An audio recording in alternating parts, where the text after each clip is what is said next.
श्रीपादराजं शरणं प्रपद्ये. अध्याय 43. श्री अनघालक्ष्मी वर्णन. श्रीपादांची वैष्णवी माया. श्री भास्कर पंडितांनी रात्रीच्या वेळी आपली आराधना वगैरे संपवून बोलण्यास सुरुवात केली. ते म्हणाले, अहो महोदय, विद्योपासना ही सर्वश्रेष्ठ आहे. विद्योपासनेला वयाचे बंधन नसते. श्रीपाद श्रीवल्लभ वास्तविक पाहता महासरस्वती, महालक्ष्मी, महाकाली स्वरूप आहेत. या वक्तव्यावर मी म्हणालो, श्रीपाद प्रभू श्री पद्मावती व्यंकटेश्वर स्वरूप आहेत असे आपण पूर्वी सांगितले होते. आता या त्रिमातासुद्धा तेच आहेत असे म्हणता. तसेच त्यांना अनघा लक्ष्मी समवेत अनग देव असे सुद्धा म्हटले जाते. मला याचा बोध होत नाही, तेव्हा सर्व काही विस्तारपूर्वक सांगा.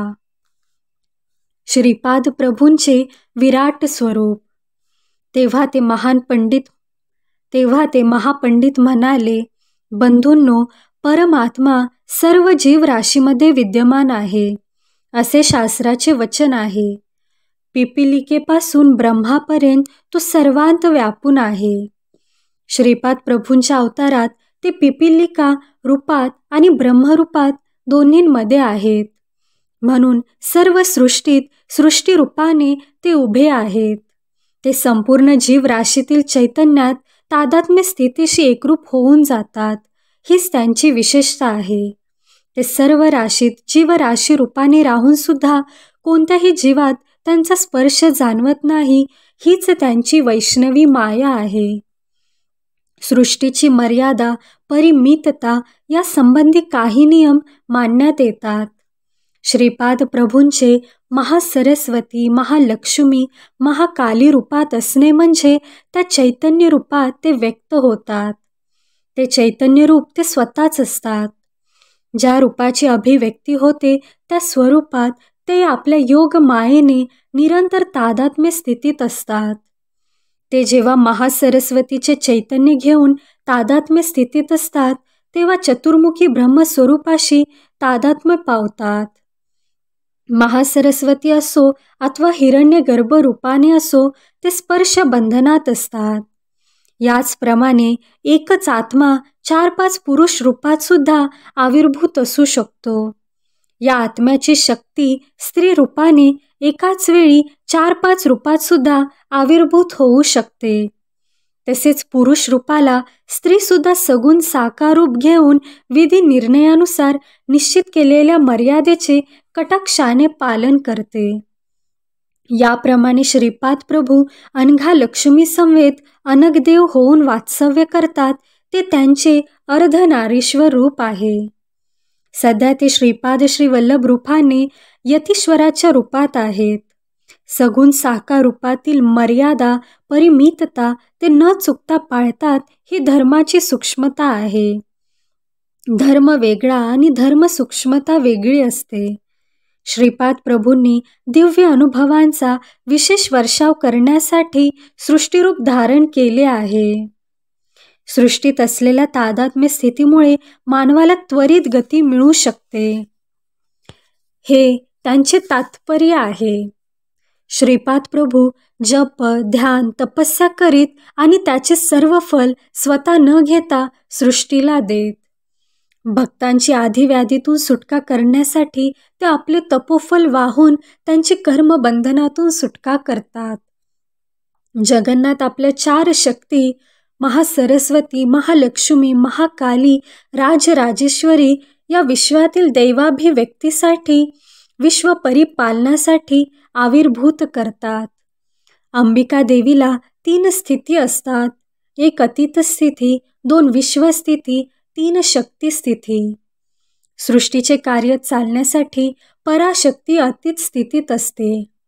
परमात्म्यात असलेल्या अनंत सत्यांना ती आपल्यात आकर्षित करून आपल्या चैतन्यात मिसळून त्यानंतर सृष्टीत जन्म घेते. नुसते जन्म घेऊन तिचे कार्य पूर्ण होत नाही. ती सर्व जीवांना निर्माण करून त्यांना आपल्यात घेऊन त्यांच्यात प्रवेश करून बळ देते. हा तिचा विश्वस्थायी स्वभाव आहे. व्यक्ती स्थायी असल्याने ती मानवी व्यक्तित्वाला दिव्य प्रकृतीच्या मध्ये मध्यवर्ती अशी राहते. हेच अनघा लक्ष्मी रूपांत आविर्भवण्याचे रहस्य आहे. तिच्या मूलतत्वातून थोडासा अंशभाग घेऊन ती अवतार घेते.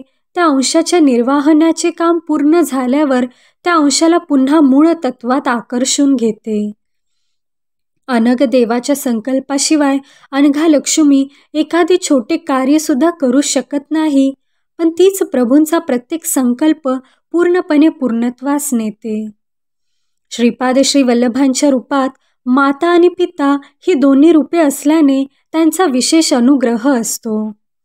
अनघा लक्ष्मीच्या मुख्यतः 3 भूमिका आहेत. पदार्थ गोलाविषयी असणारी सच्चिदानंद भूमिका.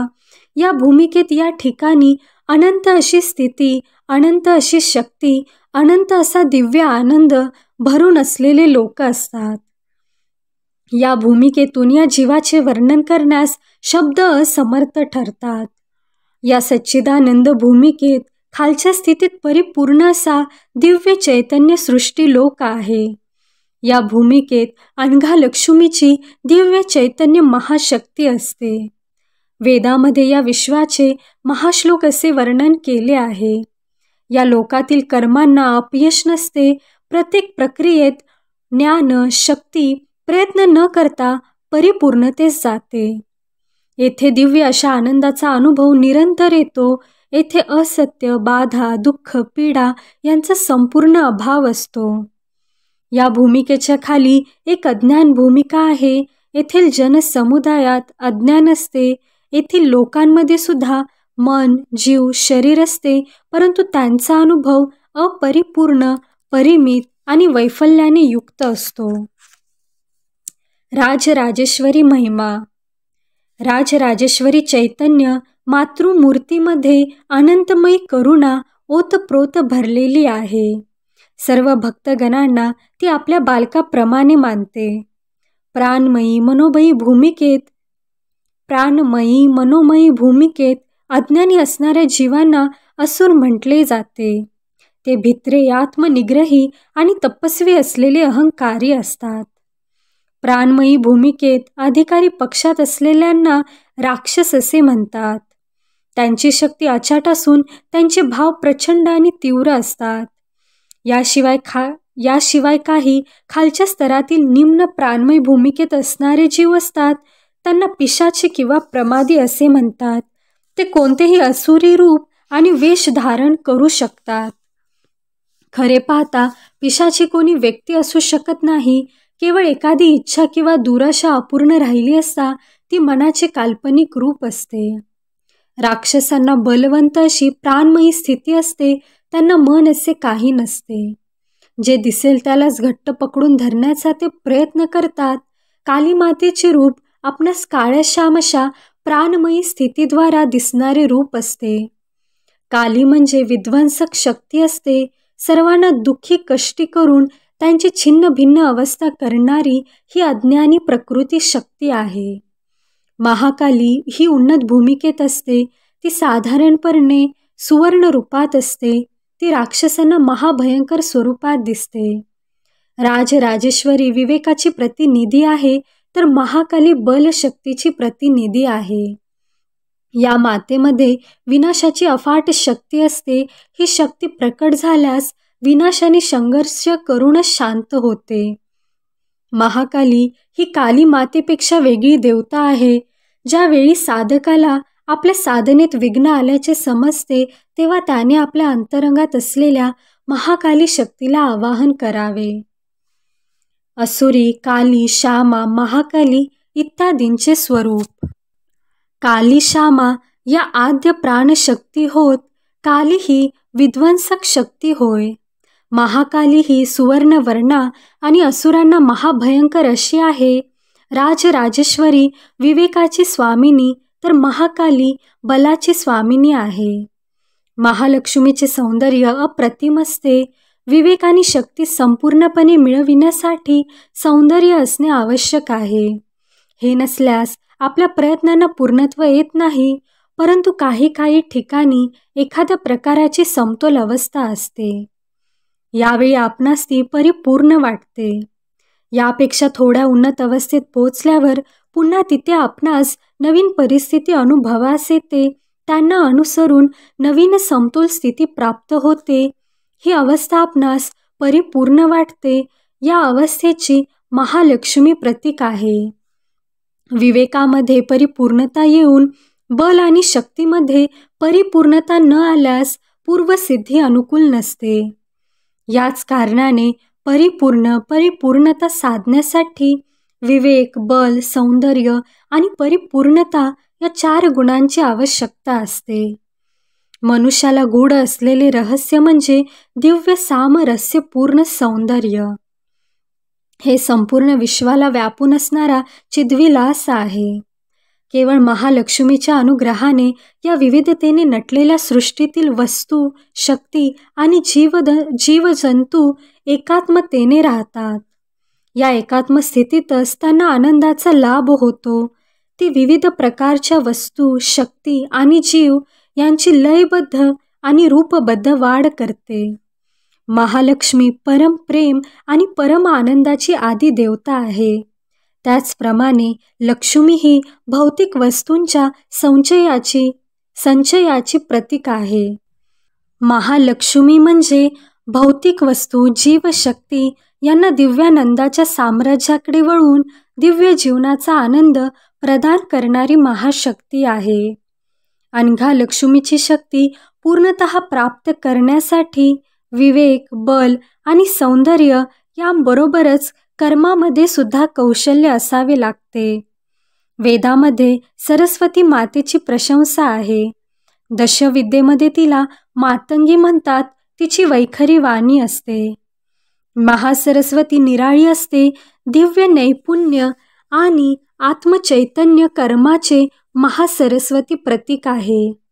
या महामातेच्या करुणेने आणि कृपा प्रसादाने आपली इष्टकर्मे पूर्णत्वास जातात. तिने प्रासादिलेल्या दिव्य ज्ञानामुळे आपली कर्मसिद्धी होण्यासाठी उपयोग होतो. आत्मचैतन्याचा अन्वय कसा करायचा याचे ज्ञान होते. अनेक शक्तींच्या सामरस्याने आनंदाची प्राप्ती कशी होते ते कळते. परिवर्तनता, परिपूर्णता यांसारख्या अति दुर्गम अशा विषयाबद्दल तसेच अति सूक्ष्म विषयाबद्दलचे ज्ञान महासरस्वतीवर दृढ श्रद्धा ठेवल्याने आपणास प्राप्त होऊ शकते. हे श्रोत्यांनो, आनंद हा परमेश्वराशी संबंधित विषय आहे, परंतु अत्युच्च आनंद हा योग्यांनाच येणारा अनुभव आहे. निरीच्छ योग्याला मिळणारा हर्ष हाच होय. सर्व जीवांना सुख आपापल्या पूर्व सुकृतानुसार प्राप्त होते, परंतु प्रत्येक सुखाच्या मागे दुःख हे ठरलेलेच असते. अनघा देवीच्या व्रताचे दत्त भक्तांकडून आचरण. श्री अनघा देवीचे रूप हे लक्ष्मी देवीचेच प्रतिरूप आहे. तिच्यामध्ये राजराजेश्वरी, महालक्ष्मी, महाकाली या देवतांची लक्षणे ओतप्रोत भरलेली आहेत. श्री अनघा देवीचे एक विष्णू रूपही आहे. त्याच्यात परमेश्वराची, दत्तात्रेयाची लक्षणे परिपूर्ण भरलेली आहेत.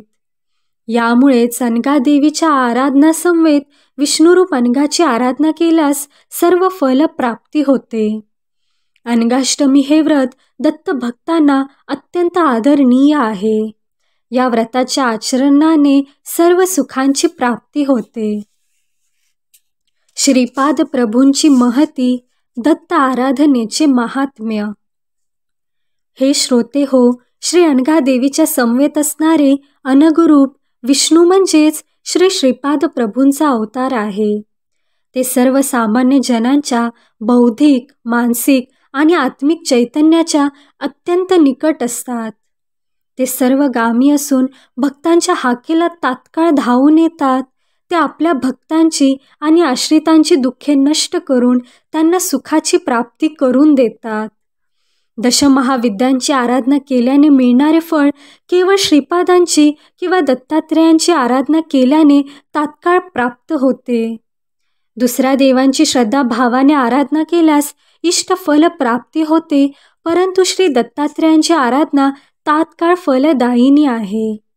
दत्तात्रेय हे सर्व देवांचे स्वरूप असून ते चतुर्युगातील महान अवतार आहेत. त्यांचा महाअवतार समाप्ती नसलेला असून ते अत्यंत सुलभ साध्य आहेत. श्रीपाद श्री वल्लभ चरित्रामृत लीला. हे शंकर भट्टा, तू रचना करीत असलेल्या पवित्र ग्रंथाचे महापुरुष आणि महायोगी सुद्धा अध्ययन करतील. ते त्यांच्या संबंधित व्याकरणाने त्याचा अर्थ लावतील. योग संपन्न विभूती या ग्रंथाचा अभ्यास करून ज्ञान संपादन करतील. सर्वसामान्य भक्त या ग्रंथाचे पारायण करून इहलोकीचे व परलोकीचे सुख, वैभव आणि समृद्धी प्राप्त करतील. हा अक्षर सत्य ग्रंथ असल्याने त्यामधील प्रत्येक अक्षर हे बीजाक्षर शक्तियुक्त आहे. या ग्रंथाचे कोणत्याही भाषेत श्रद्धा भक्तियुक्त अंतकरणाने पारायण केल्यास इष्टफल प्राप्ती होते. हा महाग्रंथ त्या महाप्रभूंचे प्रत्यक्ष अक्षर स्वरूप आहे. श्रीपाद श्री वल्लभांचा जय जयकार असो. अशाच आध्यात्मिक व्हिडिओंसाठी सबस्क्राईब करा अध्यात्मसार यूट्यूब चॅनेलला.